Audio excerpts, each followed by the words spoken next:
What's going on, everyone? Welcome back to the Scale News Update. If you're not familiar with the show, this is where we talk about the news topics that happened in the scale world of RC over the past week. If you enjoy the Scale News Update regularly, hit the like button.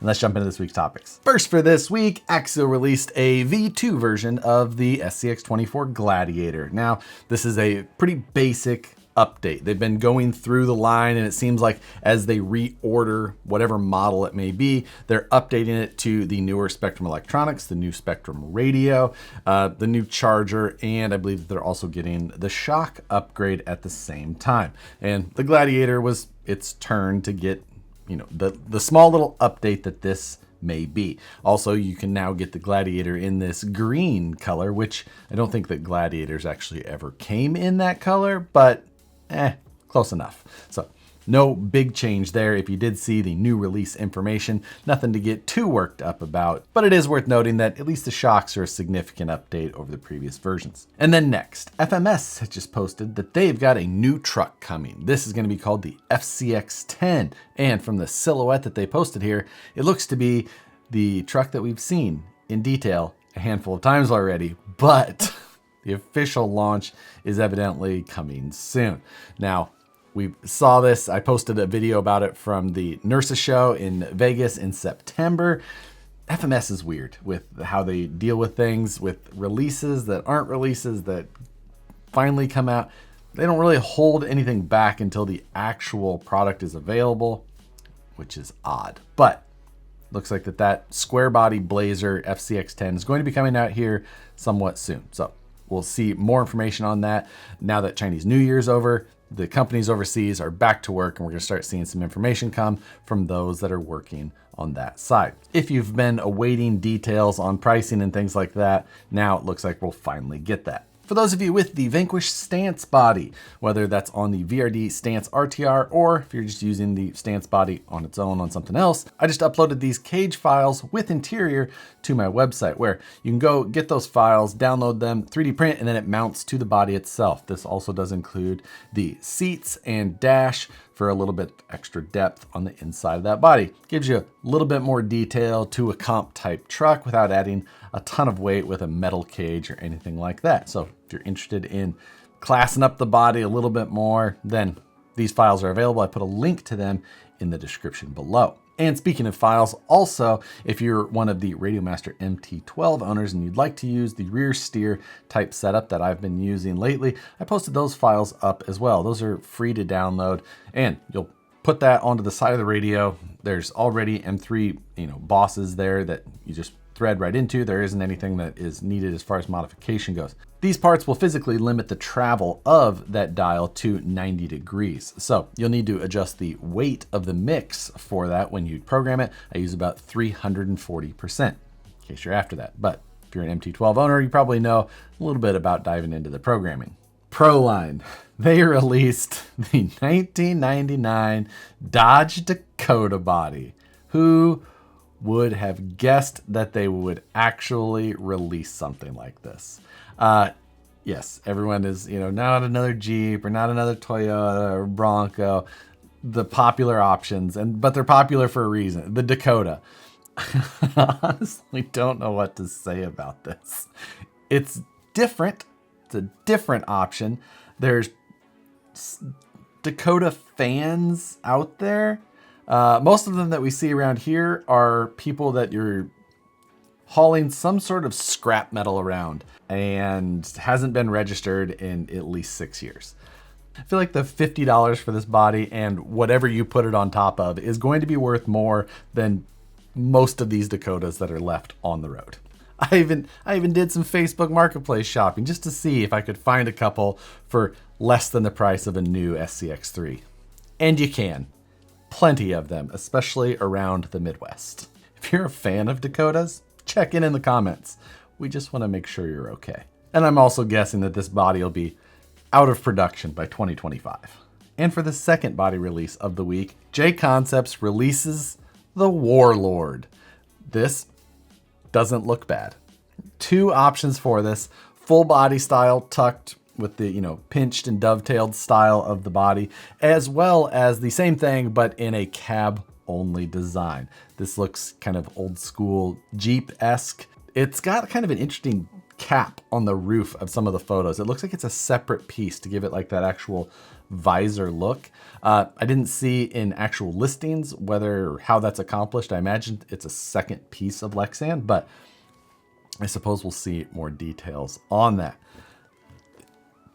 I mean, somehow JConcepts releases this week with a body that doesn't look bad and doesn't have a funny name.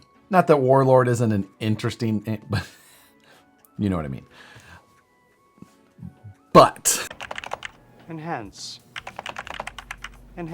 On the VRD carbon that they used for the base of this body to sit on, you can see, those of you that may have built one previously, that JConcepts built this with the upper links to the lowers and the lower links to the uppers.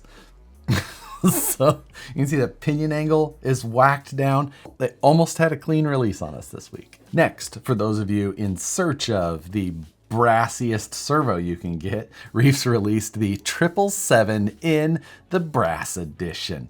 You can get the 777 is a direct power servo up to 4S capable at the full 4S power. That is when you get the 777 inches of power at a very fast 0.08 transit. You can run this on 3S as well, where you'll get right around 700 inches of power, in case you're not running full 4S. The servo itself weighs like 6 ounces. The aluminum version of it is under 4. So a substantial increase in mass for this servo. If you're interested on that, it's listed on the Reefs RC website now. You can go check that out. Links to it in the description below. New from E-Flite, a micro Draco. We don't often cover the flight side of the scale world, but I'm a sucker for Draco, and the micro version is equally cool. They had the much larger version that they released 2-3 years ago, something like that. I know that was a much more involved plane. I think it was also much harder to fly.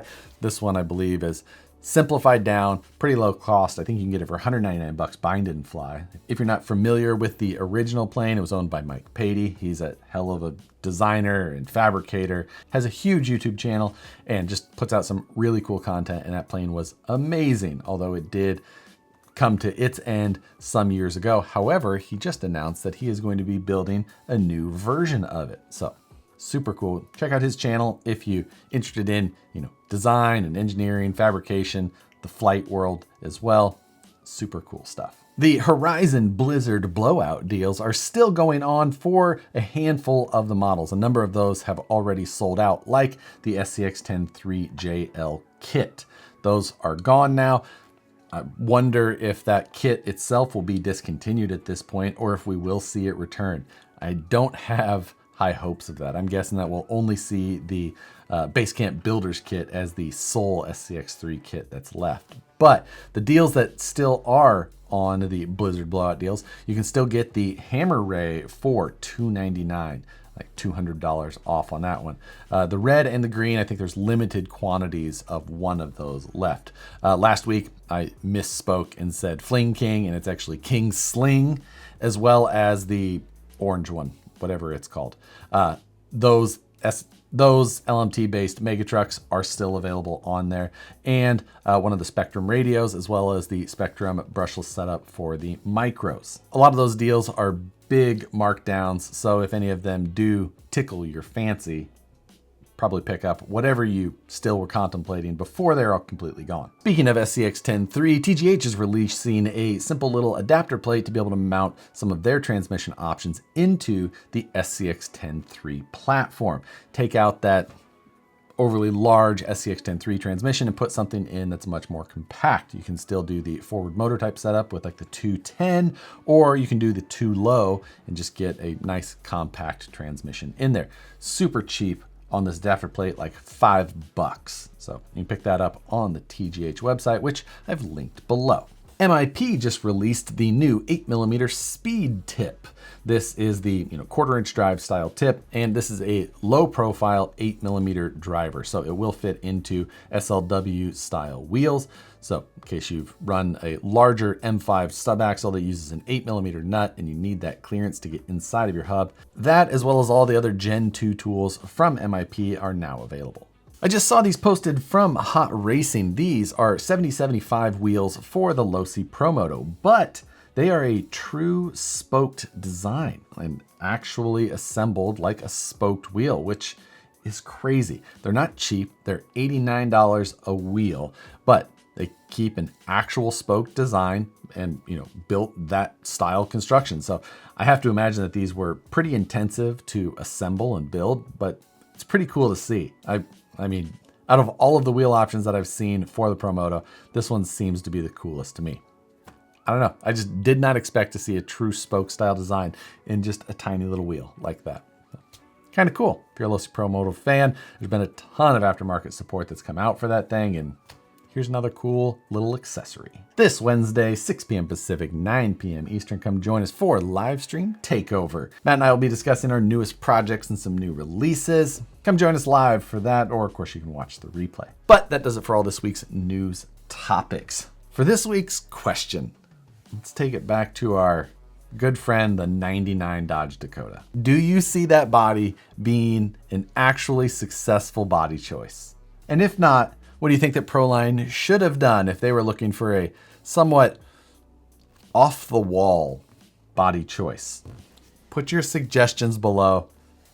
The what body should we make question is always some of the wildest posts that you see. So with that, be interested in reading all of those comments. It's my favorite part of the Scale News Update. Hit the like button if you enjoyed it. Subscribe if you're not already. Hit the notification bell so you see the videos as soon as they get uploaded. As always, thanks for watching, and we'll see you on the next one.